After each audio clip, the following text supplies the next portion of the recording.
அவருக்கு பதில் சவால் நான் விடுகிறேன். சங்கரன் கோயிலில் நாங்கள் தனித்து வேட்பாளரை நிறுத்தப் போகிறோம். உங்கள் கட்சிக்கு திராணி இருந்தால் தனித்து வேட்பாளரை நிறுத்துங்கள். இன்னைக்கு வந்துட்டு நான் சங்கரன் கோயிலில் ஜெயிப்பேன் சவால் விடுறது ஆளுங்கட்சியா இருந்தா கலைஞரை சொன்னா போன தடவை எப்படி ஜெயிச்சார் அவங்களுக்கு தெரியும். தேர்தல் அறிவிக்கப்படுவதற்கு முன்பாகவே மாண்புமிகு எதிர்க்கட்சி தலைவர் தோல்வியை ஒப்புக்கொண்டார். பேரவைத் தலைவர்களே, நாங்க என்ன கேட்டோம் அதற்கு மட்டும்தான் பதிலை தவிர சங்கரங்கள்னா பெண்ணகத்துல ஏன் தோத்தீங்க சொல்லுங்க. இப்ப திருட்டுத்தனமா ஓட்டு போட நீங்களும் தான் சொன்னீங்க.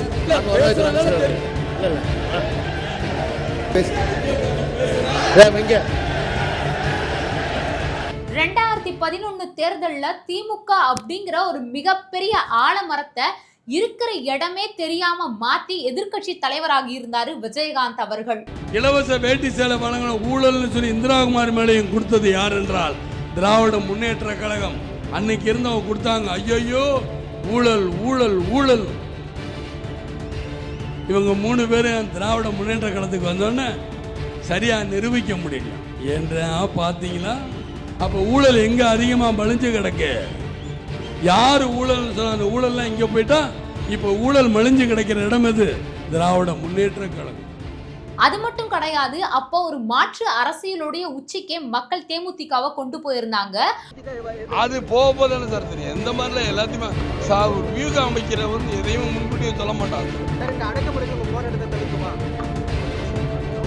எது எப்படி தவறுக்குமா தவறுக்கலையே அங்கிருந்து பொறுத்திருந்து பாருங்க. அதுல இருந்து ஒரு வருடம் கழித்து 2012 கூட்டணி கட்சியா இருக்கக்கூடிய அதிமுகவை சட்டசபையில விமர்சிச்சது மட்டும் கிடையாது, யாருக்குமே இல்லாத ஒரு துணிச்சலோட ஜெயலலிதா அவர்களை சட்டசபையில கையை நீட்டி நாக்க கடிச்சு கோவத்தோடைய உச்சியில சென்ற விஜயகாந்த் அவர்கள் பேசின தருணங்கள்லாம் இப்போ வரைக்குமே நம்மளால மறக்க முடியாத ஒரு தருணங்களா இருந்துட்டு வந்துட்டு இருக்கு. பால் விலை பேருந்து விலை ஏன் ஏத்திருக்கீங்க அப்படிங்கிற ஒரு கேள்விக்கு ஜெயலலிதா அவர்கள் நான் இதுக்கான பதில பல முறை சொல்லிட்டேன் அப்படின்னு சொன்னாலும் அந்த பதில் எதுவுமே எனக்கு போதல அப்படிங்கிற வகையில விஜயகாந்த் அவர்கள் அடுத்தடுத்தபடியா கேட்ட கேள்விகள் ஜெயலலிதா அவர்களை பெருசா திணறடிச்சிருந்தது அப்படின்னே சொல்லலாம். பேரவைத் தலைவர்களே, நாங்க என்ன கேட்டோம் அதற்கு மட்டும்தான் பதிலை தவிர சங்கரங்கள்னா பெண்ணகத்துல ஏன் தோத்தீங்க சொல்லுங்க. சட்டசபையில இதை தாண்டி என்ன மாதிரியான விஷயங்கள் நடந்தது அப்படிங்கறத பத்தி தான் இன்னைக்கு இந்த வீடியோல பார்க்க போறோம். ரிஃப்ளெக்ட் நேயர்களுக்கு வணக்கம். நான் உங்கள் ரக்ஷயா பார்த்தி. இது வரலாற்றில் மறக்க முடியாத பகுதி.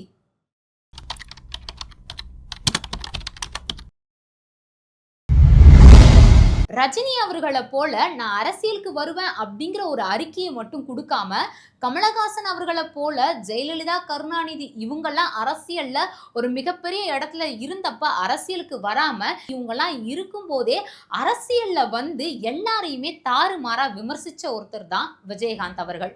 அது மட்டும் கிடையாது, தான் அரசியலுக்கு வர்றதுக்கு முன்னாடியே தன்னுடைய சுயநலத்துக்காக தன்னுடைய சாதிய காரணம் காட்டி சாதி அரசியல் செய்யக்கூடியவர் தான் ராமதாஸ் அவர்கள். அப்படிங்கிற வகையில ராமதாஸையும் மக்களை சந்திக்காம எம்எல்ஏ ஆகுறதே தப்பு, இதுல மந்திரி ஆகுறதெல்லாம் ஒரு மிகப்பெரிய அயோக்கியத்தனம் அப்படிங்கிற வகையில அன்புமணி ராமதாஸ் அவர்களையும் விமர்சிச்ச ஒருத்தர் தான் விஜயகாந்த் அவர்கள். அது மட்டும் கிடையாது, இவரு இந்த தலைவர் அந்த தலைவர் அப்படிலாம் எந்த ஒரு பாரபட்சமும் இல்லாம எல்லா தலைவர்களையும் விமர்சிச்சுட்டு இருந்த ஒருத்தரா தான் இருந்திருக்காரு. இப்படி எல்லா கட்சிகளையும் பாரபட்சமே இல்லாம விமர்சிச்சுட்டு வந்த விஜயகாந்த் அவர்கள் 2005 செப்டம்பர்ல தேசிய முற்போக்கு திராவிட கட்சி இந்த கட்சிக்கான ஒரு மாநாட்டை மதுரையில நடத்தியிருந்தாரு. இந்த ஒரு மாநாட்டிற்கு அவ்வளோ கூட்டங்கள் வந்திருந்தது அப்படின்னே சொல்லலாம். ஸோ இதுல இருந்து மக்களுடைய ஆதரவு அதிகமா தேமுதிகக்கு கொடுத்திருந்தாங்க இல்லையா, அதை தொடர்ந்து அதுக்கு அடுத்த ஒரு சட்டமன்ற தேர்தலிலேயே விஜயகாந்த் அவர்கள் தனிச்சு போட்டிட்டு இருந்தாரு. இந்த ஒரு தேர்தலையுமே கிட்டத்தட்ட 100 இடங்களுக்கு மேற்பட்ட தொகுதிகள்ல தேமுதிக ஒரு நல்ல வெற்றியை கொடுத்திருந்தது அப்படின்னே சொல்லலாம். என்னதான் இவ்வளோ பெரிய ஒரு வெற்றியை அரசியல்ல தேமுதிக வழியா விஜயகாந்த் அவர்கள் கொடுத்திருந்தாலும் திமுக இவங்களை எப்படி விமர்சிச்சு இருந்தது அப்படின்னு பாத்தீங்கன்னா, இவங்களை நாங்க ஒரு அரசியல் கட்சி தலைவராகவே பார்க்கல, இவங்க ஒரு நடிகருடைய கட்சி, அதாச்சும் ஒரு கட்சி தலைவரா கிடையாது அப்படிங்கிற மாதிரியான ஒரு சில விமர்சனங்கள்லாம் தொடர்ந்து வச்சுட்டு இருந்தாங்க. இன்னைக்கு இருக்கக்கூடிய காலகட்டத்தில் விஜய் அவர்களுடைய அரசியல் கட்சிக்கு எப்படிப்பட்ட ஒரு விமர்சனங்கள் வருதோ, ஸோ அந்த மாதிரியான விமர்சனங்கள் விஜயகாந்த் அவர்களுடைய அரசியல் கட்சிக்குமே வந்திருந்தது. ஸோ அதுக்கு விஜயகாந்த் அவர்கள் என்ன பதில் சொல்லியிருந்தாரு அப்படின்னு பார்த்தீங்கன்னா, நான் நடிக்க முயன்று நடிப்பு வராமல் போன காகிதப்பூ கதாநாயகன் இல்லை அப்படிங்கிற ஒரு பதிலடியை விஜயகாந்த் அவர்களுடைய தரப்புல இருந்து கொடுத்திருந்தாரு. இது எல்லாத்தையும் தாண்டி ஜெயலலிதா அவர்கள் ஒரு படி மேல போய் ஒரு கடுமையான விமர்சனத்தை விஜயகாந்த் அவர்கள் மேல வச்சிருந்தாங்க. அதாச்சும் விஜயகாந்த் அவர்கள் ஒரு குடிகாரன் அப்படிங்கிற ஒரு விமர்சனத்தை வச்சதை தொடர்ந்து விஜயகாந்த் அவர்கள் நீங்க தான் கூட இருந்து பாத்தீங்களா, நீங்க தான் ஊக்கி கொடுத்தீங்களா அப்படிங்கிற ஒரு வகையில ஒரு பதிலடியும் கொடுத்திருந்தாரு. தேமுதிக மேல தொடர்ந்து இப்படிப்பட்ட ஒரு விமர்சனங்கள்லாம் ஒரு பக்கம் வந்துட்டு இருக்கக்கூடிய நிலையில அதுக்கு அடுத்து நடந்த நாடாளுமன்ற தேர்தல்ல தேமுதிக தனிச்சு போட்டியிட்டு அதுலயுமே ஒரு நல்ல வெற்றியை கொடுத்திருந்தாங்க. இதை தொடர்ந்து ஜெயலலிதா அவர்கள் தேமுதிகவை விமர்சிக்கிற ஒரு விஷயம் இன்னுமே அதிகரிச்சிருந்தது அப்படின்னே சொல்லலாம். இன்னொரு பக்கம் புதுசா கட்சியை ஆரம்பிக்கிறாங்க, நாளைக்கே முதல்வர் ஆவேன் அப்படிங்கிற வகையிலெல்லாம் வராங்க அப்படிங்கிற மாதிரி ஸ்டாலின் அவர்கள் சொன்ன ஒரு கருத்துக்கு விஜயகாந்த் அவர்கள் ஒரு பதிலடி கொடுத்திருந்தாரு. அதாச்சும் நீங்களும் உங்க அப்பாவும் சேர்ந்து தனியா ஒரு கட்சியை ஆரம்பிங்க, அப்படி ஆரம்பிக்கும் போது தெரியும் அதுல என்ன மாதிரியான கஷ்டங்கள்லாம் இருக்கு அப்படிங்கிற வகையில விஜயகாந்த் அவர்கள் ஒரு சில பதிலடிகள்லாம் கொடுத்திருந்தாரு.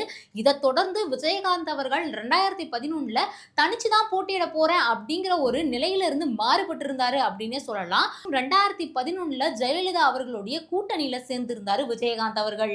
2011 நடந்த தேர்தலில் அதிமுகவோட கூட்டணியில இறங்கின தேமுதிக தலைவரான விஜயகாந்த் அவர்களுக்கு கிட்டத்தட்ட 41 இடங்கள் ஒதுக்கப்பட்டிருந்தது. இதுல கிட்டத்தட்ட 29 இடங்கள்ல தேமுதிக வெற்றியும் பெற்றிருந்தது. அதிமுகவும் ஒரு மிகப்பெரிய வெற்றியை கொடுத்திருந்தது அப்படின்னே சொல்லலாம்.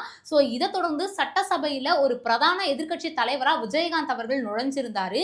ஸோ இந்த ஒரு சட்டசபையில நடந்த விஷயங்கள் தான் மறக்கவே முடியாத, இப்போ வரைக்குமே வரலாற்று பகுதியில் ஒரு மிகப்பெரிய இடமா பிடிச்சிருக்கு.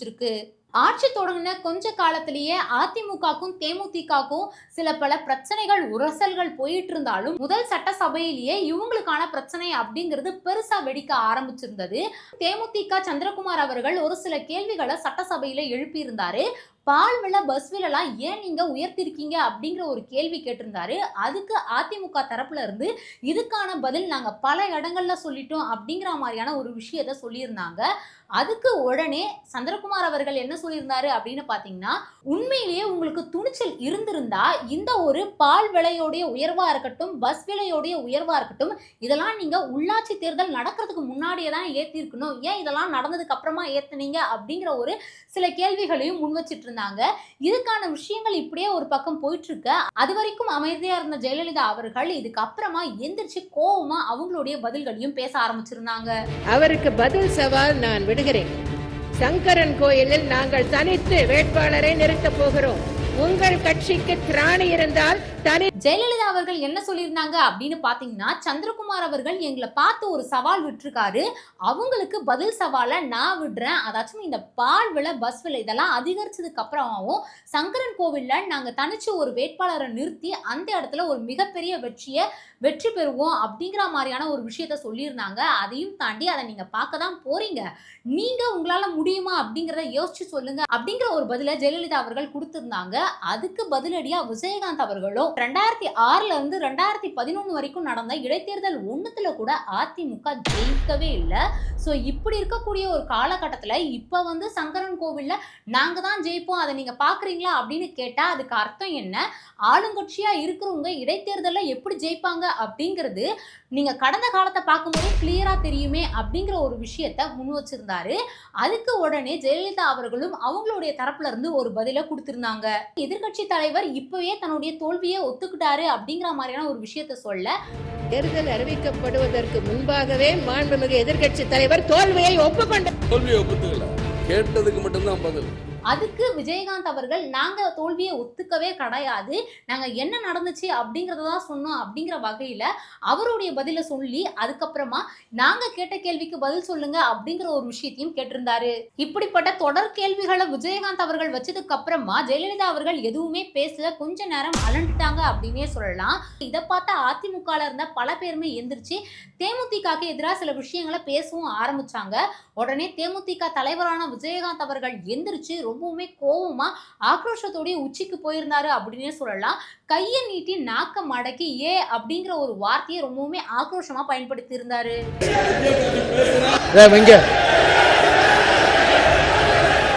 இந்த சம்பவம் நடந்த அடுத்த நொடியே சட்டசபையிலிருந்து தேமுதிக வெளியேற்றப்பட்டாங்க. இதுக்கப்புறமா தேமுதிகக்கு நம்ம நினைச்சே பார்க்க முடியாத ஒரு பெரிய அளவிலான சரிவு அப்படிங்கிறது ஏற்படவும் ஆரம்பிச்சது. தேமுதிகவை மொத்தமா அழிக்கணும் அப்படிங்கிற ஒரு நோக்கத்தோட தான் அப்ப இருந்த ஜெயலலிதா அவர்கள் இருந்தாங்க அப்படிங்கிற மாதிரியும் பல பேரால சொல்லப்பட்டது அப்படின்னு கூட சொல்லலாம். அதையும் தாண்டி தேமுதிகல இருந்த சட்டசபையில இருக்கக்கூடிய பல வேட்பாளர்கள் வந்து ஒவ்வொருத்தரா தேமுதிகல இருந்து விலக ஆரம்பிச்சாங்க. விலகி அதிமுகல அதாச்சும் ஜெயலலிதா அவர்களோடு இணைஞ்சிருந்தாங்க. இதையும் தாண்டி எம்எல்ஏக்கள் பல பேருமே அவங்களுடைய பதவியை ராஜினாமா செஞ்சது மூலயமா விஜயகாந்த் அவர்களுடைய எதிர்க்கட்சி தலைவர் அப்படிங்கிற ஒரு பதவியுமே அவர் கையை விட்டு போயிருந்தது. சரியான அரசியல் நகர்வும் உடல் நலமும் இவருடைய அரசியல்ல குடும்பம் கொஞ்சம் தள்ளி இருந்திருந்தாலே இவர் தமிழ்நாட்டில் ஒரு மிகப்பெரிய முதலமைச்சரா இருந்திருப்பாரு அப்படிங்கிற வகையிலையும் வரலாற்றுல பல பேராலையும் சொல்லப்பட்டு இருக்கு.